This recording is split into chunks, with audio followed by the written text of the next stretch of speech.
அதிகாரம் 27வது வசனம் வாசித்து, அந்நாளில் உன் தோளில் இருந்து அவன் சுமையும் உன் கழுத்தில் இருந்து அவன் நுகமும் நீக்கப்படும். அபிஷேகத்தினால நுகம் நோடு இருக்கணும். உடைய சித்தம் அறியணும். நீங்க சொல்வதை கேட்கணும். அதை புரிந்து கொள்ள எங்களுக்கு உதவி செய்யுங்க. பரிசுத்தாவிடம் பேசுங்க. எல்லாருக்கும் பிரயோஜனமா இருக்கட்டும். இங்கே இருக்கிற யாவருக்கும் கேட்கிற யாவருக்கும் அது பிரயோஜனமா இருக்கட்டும். இயேசுவின் நாமத்தில் பிதாவே ஆமென் சொல்லுவோம் சேர்ந்து. அல்லேலூயா. ஒரு அபிஷேகம் நம்ம மேல இருக்கிற நுகத்தையும் பாரத்தையும் அவமானத்தையும் நீக்கி நம்ம பாடவும் துதிக்கவும் ஆராதிக்கவும் விடுதலைக்குள்ள நடத்துவதுதான் அபிஷேகம். அல்லேலூயா. உங்களால பாட முடியல, உங்களால ஆராதிக்க முடியல, உங்களால துதிக்க முடியல, ஆண்டவரே கூப்பிட முடியல அப்படின்னா உங்கள் கழுத்துல உங்க இருதயத்துல ஏதோ ஒரு பாரத்தை வைத்து அதை செய்ய விடாம பண்றான் பிசாசு, சாத்தான். அப்ப இவைகளை நேர்கொள்வதுதான் அபிஷேகம். புரியுதா உங்களுக்கு? அல்லேலூயா சொல்லுங்க பாப்போம். இந்த அபிஷேகம் நுகங்களை முறிக்கிற அபிஷேகம். இந்த அபிஷேகம் வரும்போது நம்முடைய வாழ்க்கையில கர்த்தர் விரும்புகிறபடி நம்முடைய பாதையில நம்ம ஓடிக்கொண்டே இருப்போம். எந்த குறுக்கீடு வந்தாலும் ஆவியானவர் மாற்றிட்டே இருப்பார். உதாரணமா எடுத்துக்கொள்ளுங்களேன், சிம்சோன் எடுத்துக்கொள்ளும் போது 16ஆம் அதிகாரம் வாசிக்கும் போது ஒரு வசனத்தை வாசிக்கும். ஒரே ஒரு வசனத்தை நான் சுட்டி காட்டி நாங்க லேவியராகம புஸ்தகம்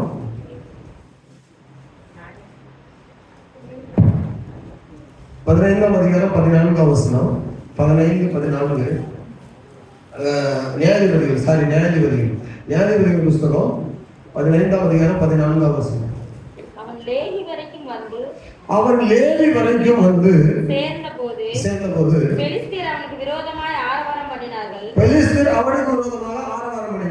அப்பொழுது கர்த்தருடைய ஆவி அவன் மேல் பலமாய் இறங்கினதினால் அவன் புயங்களில் கட்டியிருந்த கயிறுகளை நெருக்கப்பட்டது போல அப்பொழுது அவன் மேல கட்டப்பட்டிருந்த கயிறுகள் நெருக்கப்பட்ட நூல் போலாகி அவன் கட்டுகள் அவன் கைகளை விட்டு அறுக்கப்பட்டு போயிற்று.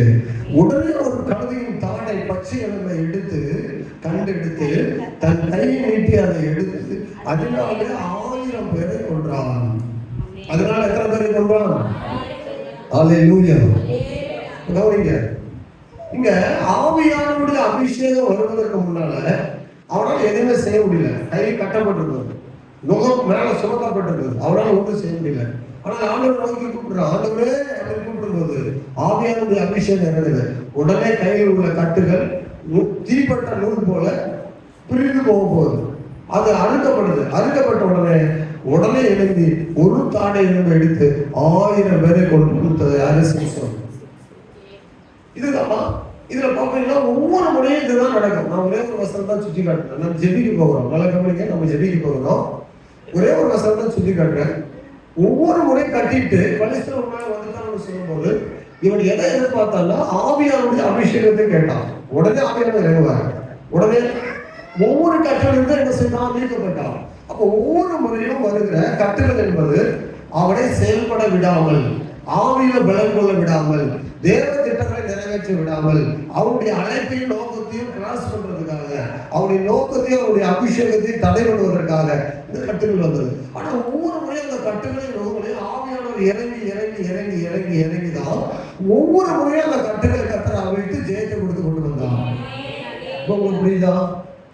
எப்பொழுது பரிசுத்த ஆவி நம்ம மேல வராரோ அப்பொழுது அபிஷேகத்தினால நுகங்கள் முறிக்கப்படும். உங்க வாழ்க்கையில இன்றைக்கு நீங்களும் நானும் கற்றுக்கொள்ள வேண்டியது, நம்முடைய வாழ்க்கையில எப்போதெல்லாம் நுகம் இருக்குதோ, எப்போதெல்லாம் பாரம் இருக்குதோ, எப்போதெல்லாம் ஒரு காரியம் தடைப்படுதோ, தேவனுக்காக செயல்பட முடியலையோ, ஆலயத்துக்கு வர முடியல. நல்லா சொன்னீங்க. சிலருக்கு வந்து ஆலயத்துக்கு வர முடியல, சிலருக்கு ஜெபத்துக்கு வர முடியல, தேவ சமூகத்தில் வீட்டில் போய் உட்கார்ந்து ஜெபிக்க முடியல, சிலருக்கு செய்யக்கூடாததே மறுபடியும் செய்யறோம். ஒரு சின்ன காரியம் தான், அந்த விளம்பரம் மேலும் மேலும் என்கிட்ட வந்துட்டே இருக்குது. அப்படின்னா என்ன அர்த்தம்? என்றால் ஏதோ ஒரு கட்டை பிசாசு போடுகிறான். அல்லேலூயா. சின்ன பிள்ளைங்க தேவையில்லாத நண்பர்களிடத்துல சேருவீங்க. கவனிங்க, இது வந்துட்டு எப்படின்னா அவங்க கூட சேரக்கூடாதுன்னு நீங்க நினைப்பீங்க. அப்பாவும் சொல்லுவாங்க. ஆனா மறுபடியும் அந்த அதே அதே காரியத்தை செய்வீங்க, சேருவீங்க. அது என்ன தெரியுமா? சிம்சோன் மேல மீண்டும் மீண்டும் மீண்டும் அந்த கட்டை கொண்டு வந்து போட்டான். பார்த்தீங்களா? ஏன் அப்படி போட்டான்? எதுக்காக போட்டான்? அந்த கட்டுகளை எதுக்கு போட்டாங்க? எதிரிகள் இவனை கொள்வதற்காக போடப்பட்ட கட்டுகள். அல்லேலூயா.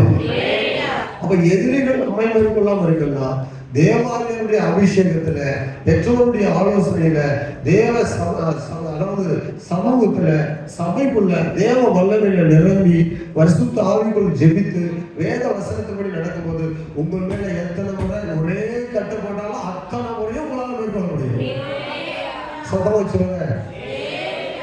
உதாரணமா ஒரு பாவம் வைத்துள்ளது. ஒரு பாவம் திரும்ப திரும்ப அந்த பாவம் உங்களுக்குள்ள வந்துட்டே இருக்கு. நானும் விட்டு நினைக்கிறேன், விடவே முடியல. இது தொடர்ச்சியா வந்துட்டே இருக்குது. ஒரு காரியத்தை பார்க்க நினைக்கிறேன், பார்க்காம இருக்க. ஒரு காரியத்தை செய்ய நினைக்கிறேன், செய்யாம இருக்க முடியல. ஒரு காரியத்தை பேச நினைக்கிறேன், பேசாம இருக்க முடியல. ஒரு நாள் ஜெபிக்க முடியல. ஒரு காரியத்தை செய்ய நினைக்கிறேன், செய்ய முடியல. தேவ திட்டத்தை நிறைவேற்ற முடியல. மீண்டும் மீண்டும் வந்துட்டே இருக்குது. இது பாரமா இருக்கு அப்படின்னா கவனிங்க, ஒரே காரியத்தை திரும்ப திரும்ப திரும்ப கொண்டு வருகிறாங்கன்னா அது யாருடைய வேலை? நீங்க விரும்பாமலே ஒரு காரியத்தை செய்யறீங்கன்னா அது யாருடைய வேலை? அது உங்களுடைய விருப்பம் கிடையாது. நீங்க விரும்பாமலே திரும்ப திரும்ப ஒரு சின்ன காரியம் தான், அதை மேற்கொள்ளலாம். ஆனால் ஏன் அதை செய்யறீங்கன்னா உங்க மேல அது கட்டா பாரமா ஒரு சின்ன காரியம் தான், ஒரு சின்ன செட்டில்மெண்ட் தான். திரும்ப திரும்ப ஏன் செய்வீங்கன்னா அசுத்தப்படுத்துறோம், ஏன் உங்களுக்கு கெட்ட வேலை உண்டாக்குறோம், ஏன் உங்களுக்கு அவமானத்தோடு. பிசாசுடைய வேலை உங்களை செய்ய வைப்பான், உங்களை அவமானப்பட வைப்பான். அவமானப்பட வச்சுட்டு மறுபடியும் கத்தவங்களை எதிர்பார்த்த அளவுக்கு பண்ணுவான். இதுதான் சாத்தானுடைய வேலை. நல்லா கவனிங்க. அல்லேலூயா. ஒரு வாரம் முழுவதும் சர்ச்சைக்கு வரல. ஏன் சர்ச்சைக்கு ஒரு வாரம் முழுவதும் வரலன்னா உங்களுக்கு வெக்கமா இருக்கு. இப்படித்தான் இருக்கீங்க. அப்ப உங்களுக்கு வெக்கத்தை உண்டு பண்ணது யாருடைய வேலை? வெக்கத்தை உண்டு பண்ணிட்டு அவன் துக்கத்தை உண்டு பண்ணுவான். வெக்கத்தை உண்டு பண்றத மட்டும் இல்ல, துக்கத்தை உண்டு பண்ணுவான். உங்களுக்குள்ளே மடி உண்டாகும். ஐயோ இது செய்யக்கூடாதுன்னு நினைக்கிறேன், செய்யறமே. இது செய்யணும்னு நினைக்கிறவங்க செய்ய முடியலையே. ஆணுடைய வார்த்தைக்கு எதிராக என்னால போராடி மேற்கொள்ள முடியலையே அப்படின்னு ஒரு துக்கம் வரும். துக்கத்தை கொண்டு வந்து துக்கத்துல மூழ்கி போவதற்கு பிரயாசப்படுவான். அப்படியே அமிழ்த்து விடுவதற்கு அல்ல அல்ல. எத்தனை முறை ஒரே கட்டு வந்தாலும் அத்தனை முறையும் கட்டுகளை அவிழ்க்க சிம்சோனுக்கு வல்லவராக இருந்தவர் நமக்கு அவர் வல்லவராக இருக்கிறார். இங்க பிசாசுடைய ஒரு மகா தந்திரத்தை கண்டுபிடியாது. ஒரு சிற்றின்பத்தை கொண்டு வரானா ஒரு திருட்டு பழக்கமா இருக்கும், ஒரு பாவ இச்சை அது ஒரு இன்பமா தெரியும், அதுவா இருக்கலாம். இதே திரும்ப திரும்ப திரும்ப ஏன் கொண்டு வரான்னா இதை வச்சுதான் உன்னை பழகணும் அவன் நினைக்கிறான். ஆனா நீ சொல்லணும் இது என்னை மேற்கொள்ள முடியாது. சொல்லுங்க சத்தம். அல்லேலூயா. நேற்று நியூஸ் பேப்பர்ல பார்த்துருக்கீங்க, இன்னைக்கு நியூஸ் பேப்பர்ல போட்டிருக்கோம். ஒரு தேசத்துல சிங்கத்தை பிடிப்பதற்காக ஒரு காட்டுல கொண்டு போயிட்டு ஒரு பெரிய கூண்டு வச்சிருந்தாங்க. அந்த கூண்டுக்குள்ள போயிட்டு டார்ச் எடுத்து பார்த்தா ஒரு மனிதன் உள்ள மாட்டி கிடக்கிறான். சிங்கத்தை பிடிக்க வைக்கப்பட்ட கூண்டுக்குள்ள மனிதனை எப்படி போய் உள்ள ஆச்சு அங்க போய் மாட்டிட்டேன் அப்படின்னு சொன்னா உண்மையை சொல்றான். நான் ஒரு ஆடு திருட வந்தேன், உள்ள ஆட்டை கட்டி வச்சிருக்கிறாங்க. அந்த ஆடை வந்துட்டு சிங்கம் பார்த்து கடிக்க வரும்போது உள்ள கூண்டு வந்து ஆட்டோமேட்டிக்கா லாக் ஆகிற மாதிரி வச்சிருக்காங்க. இவன் போய் ஆட்டை பிடிக்க போய் சிங்கம் மாட்டுற கூண்டுல இவன் மாட்டிக்கிட்டான். நல்லா கவனிங்க. பிசாசுடைய மகா தந்திரம் என்ன தெரியுமா? ஒரு சின்ன ஒரு சிற்றின்பத்தை, ஒரு பாவத்தை, ஒரு மோகத்தை, ஒரு சின்ன ஒரு சிற்றின்பம் பார்க்க கூடாது, நம்ம செய்யக்கூடாது, அல்லது நம்ம திருடக்கூடாது, நாம இப்படி பண்ணக்கூடாது அப்படின்ற ஒரு சிற்றின்பத்தை கொண்டு வரணும். பெருசாவே இருக்காது. நல்லா கவனிங்க. ஆனால் ஆண்டவர் நீ ஆண்டு பிள்ளைகளா இருந்தா அதை நீ 100 முறை செய்தாலும் ஆண்டவர் பார்த்துட்டே இருப்பாரு. ஆவியானவர் அதை வந்து விடுதலை ஆகுறதுக்கு வழி சொல்லி கொடுப்பாரு. சத்தமா சொல்லுங்க. அப்படி இல்ல, நீங்க 2 முறை அதை பாவம் செய்யும்போது ஆண்டவர் பார்த்துட்டு உங்க மேல கோவப்படுறதா அன்றைக்கு போட்டு தள்ளி இருப்பாரு. நீங்க நானே செத்து போயிருப்போம். அழிவு சொல்லுங்கல்ல. சத்தமா சொல்லுங்க. ஒரு பாவத்தை மன்னிக்காத தேவனா இருந்தா உங்களை விடுதலை ஆக்க கூடாது, இவன் இப்படியே போட்டு விட்டு இருந்தா நீங்களும் நானும் 2-3 முறை பாவம் செய்யும்போது ஆண்டவர் போட்டு தள்ளி இருப்பா, நம்ம காலையில இருப்போம். ஆனால் ஏன் ஆண்டவர் உங்க மேல திரும்பியா இருக்கிற பொறுமையா இருக்கிறாங்கன்னா ஒரே காலையில் திரும்ப திரும்ப செய்தாலும் உங்களை விடுதலை ஆக்கி எப்படியான ஆண்டவருடைய சன்னிதானத்தை கொண்டு போய் நிறுத்தணும். புரியுதா உங்களுக்கு? ஆவியானவர் எதுக்குன்னா சும்மா வந்து லபன்னு அந்நிய பாஷை பேசிட்டு அல்லது ஆவியானவர் ஏதோ சொல்றான்னு சொல்லிட்டு போறதுக்கு அல்ல. ஆவியானவர் உங்களுக்குள் வரும்போது நீங்கள் ஆவியானவரே இந்த காரியத்தில் எனக்கு விடுதலை தாருன்னு கேட்கும்போது அது எந்த விதமான கட்டா இருந்தாலும் அந்த கட்டை உடைக்கிறவர் நம்முடைய ஆண்டவர். முன்னாள் சத்த ஆண்மை பக்கம் வரல, நீங்க ஆயத்தமாகல. நல்லா கவனிங்க. சின்ன பிள்ளைகளா இருந்தாலும் ஒரு சின்ன திருட்டு பழக்கத்தை கொண்டு வருவோம், இல்லைன்னா ஒரு பண ஆசை கொண்டு வருவோம், இல்லைன்னா ஒரு சாப்பிட்ற பொருள் மேல ஒரு ஆசை கொண்டு வருவோம். இதை கொடுத்தா கொண்டா இவன் மயங்கிடுவோம். இது கொடுத்தா சில பிள்ளைகளை பார்த்து நம்ம அடக்கிறதுக்கு சொல்லல, இவனுக்கு இன்னைக்கு ஒரு பிரியாணி வாங்கி கொடுத்தா சாப்பிட்டாயிடுவான். அவன் சொல்லுங்க, இவனுக்கு பிடிச்ச ஒரு சாக்லேட் கொடுத்தா இவனை ஆஃப் பண்ணிடலாம். ஒரு சாக்லேட் இவனுக்கு கொடுத்தா இவன் முடிஞ்சது, இவனை என்ன செய்யலாம், திருப்திப்படுத்திடலாம். சாத்தான் வந்து இப்படி சின்ன சின்ன காரியங்களை ஒரு ரூபாய் காட்டியோ அல்லது சாப்பிட்ற பண்டத்தை காட்டியோ அல்லது ஏதோ ஒரு சின்ன காட்சி, இதை கண்டு அவன் இந்த ஒரு சின்ன காட்சி பார்க்குறாங்க. நீங்க மொபைல்ல நிறைய பேர் வச்சிருக்காங்க. இதை கண்டோம், இதுல திருப்தி பண்றவங்களுக்கு இதை காட்டிட்டா போவான், அடிமையாயிருவான் அப்படின்னு பிசாசு நினைப்பான். ஆனால் நமக்குள் இருக்கிற அபிஷேகம் அதையெல்லாம் மேற்கொண்டு உடைத்து எரிந்து நம்ம இறுதியின் பாரத்தையும் பாவத்தையும் துக்கத்தையும் அதெல்லாம் நீக்கி ஆண்டவர் விடுதலையா இருக்கும்படி நம்ம எல்லாரையும் விரும்புகிறாரு. சொல்லுங்க, நான் எதற்கும் அடிமை இல்லை சொல்ல மாட்டீங்க. நான் எதற்கும் சொல்லுங்க, நான் எதற்கும் என்ன இல்லை, யாருக்கும் அடிமை இல்லை. சத்தமா சொல்லுங்க, எதற்கும் அடிமை இல்லை, யாருக்கும் அடிமை இல்லை, எப்போதும் அடிமை இல்லை. சத்தமா சொல்லுங்க. உங்களுக்கு ஜெபம் பண்ண வருவதற்கு தடை பண்ணணும்னா ஒரே ஒரு நல்ல நியூஸ் சொன்னா போதும். நீ பரிசுத்தவான்கள் தான். நான் சொல்றது கெட்ட காட்சியெல்லாம் பார்க்குறீங்கன்னு சொல்லல, இது வேற லிஸ்ட்டுக்கு வரேன், அடுத்த லிஸ்ட்டுக்கு நான் வரேன். நீ பரிசுத்தவான்கள் தான், நீ நல்லா ஜெபிக்கிற வாஞ்சி உள்ளவங்க தான். ஆனா மொபைல் எடுத்தா ஒரே ஒரு காட்சி உங்களை வந்து தூண்டில் போட்டு எடுத்துருவோம். ஆமா இது நல்லா இருக்குல்ல, இந்த நியூஸ் கேட்டா போதும், இந்த செய்தி இருக்குல்ல, இது கொஞ்ச நேரம் கேட்டா போதும், அடுத்தது நீ ஜெபம் பண்ணதே தடையாது. எத்தனை பேருக்கு அந்த அனுபவம் இருக்குது? அல்ல சொல்லுவாங்க. இருக்குதா இல்லையா? உங்களை எங்க தூண்டில் போட்டா எப்படி இருக்கணும், இதுதான் உங்களுக்கு நோக்கம், வேற ஒண்ணும் கிடையாது. அப்போ நம்ம நினைக்கிறோம், நான் பைபிள் படிக்கிறேன் பார்த்து இந்த பாட்டு ஞாபகம் வருது, இது இப்போ வேண்டாம், நான் பிறகு பார்த்தேன், இப்ப நான் பைபிள் படிச்சு முடிச்சிருக்கேன். இப்போ வந்து இந்த எண்ணம் வருது, இது சரியில்லையே, இது வந்து நான் செய்யக்கூடாது, நம்ம வேதத்தை வாசிக்க வேண்டிய நேரம், ஆராதிக்கிற நேரம், இந்த நேரங்களை தான் அவங்க வந்து சரியா நம்ம திசை இருக்குவோம். பைபிள் வசனத்தை கேட்கும்போது தூக்கத்தை வர வைப்பான்.